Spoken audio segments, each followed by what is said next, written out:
Welcome to the Sauce and Gravy channel. This is Johnny Mac, the Gravy Guy. In this episode, I'm going to walk you through how to make a Madeira wine sauce. This is one of those sauces that'll just about go on anything. Steak, chicken, beef, pork, and more. Let's do it, shall we? Start off with some easy prep work. Grab your blade and a board and one nice sized shallot. Remove the pesky skin and mince it nice and fine. Now for this recipe, I'm going to keep the shallot in the sauce, so I want them to be small, teeny tiny pieces.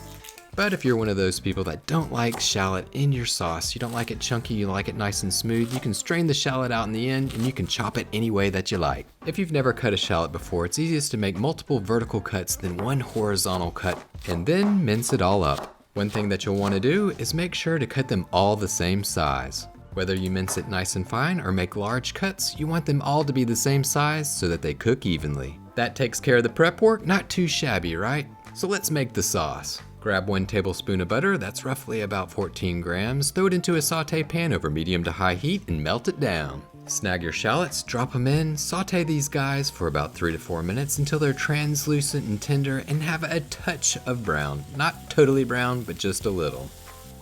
Watch the temperature. If it's too high, you can always turn it down and give it a quick stir occasionally. You don't want to burn these guys. You know what? You're doing an excellent job. You've sauteed those shallots. Now it's time to move on to the next step, the Madeira wine. 1 cup, 250 milliliters, pour it on in.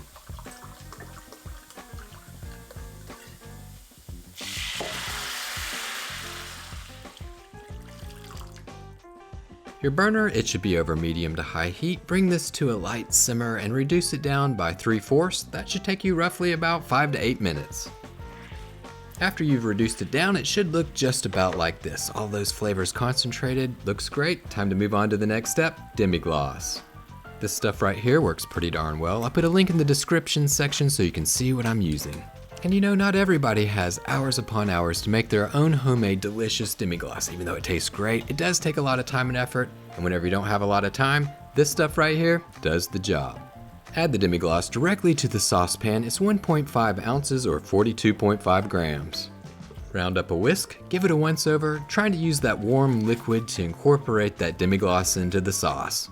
Once it's fairly incorporated in, it doesn't have to be fully incorporated in, grab your 1 cup, 250 milliliters of beef broth, pour it on in. Bring the sauce back up to a simmer, so crank that burner up to medium to high heat. If you have any remaining demi-glace that hasn't broken down in the sauce, grab that whisk, give it a once over to mix it in, and then reduce the sauce down until it's as thick as you like. So this is right where I like it. It's simmered for about 5 minutes, reduced by about half. Check it out. The broth and the demi-glace have been concentrated. The flavor of those shallots have come out. This looks perfect. Turn off the heat. You have one final step in the sauce making process, adding cold butter. You're gonna mount it into the sauce. 2 tablespoons, 28 grams, cut into cubes, drop it in. Make sure that it's off heat, swirl it around, or you can use a spoon to incorporate it into the sauce. So there you go, not too difficult, right? You've got a very versatile sauce that goes on steak, chicken, pork, beef, throw it on mashed potatoes, put it on vegetables. It's a real crowd pleaser and it's super quick and easy to make.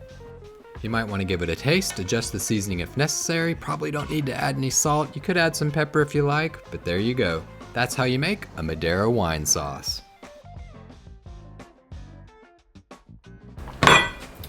That's good.